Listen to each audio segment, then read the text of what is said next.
गजसाथी प्रशिक्षण शिविर बहुत आनंदित करिछि। गजसाथी मान को आज प्रशिक्षण देवाई आमर जो सारा राज्य रे जो तालीम दौरान सुब्रत विश्वाल बहुत सुंदर भाव में तालीम दौरान एवं जहाँ से जो शिक्षा पाइबे आज शिक्षा पाइले से कर्म क्षेत्र में अति उत्तम भाव में लोक एवं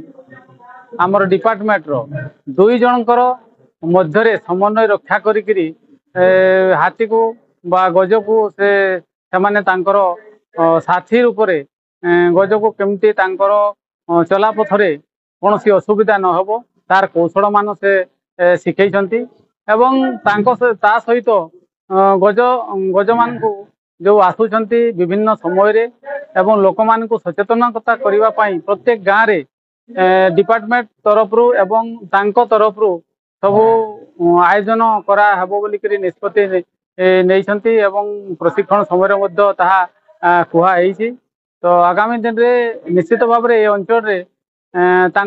तो निश्चित भाव में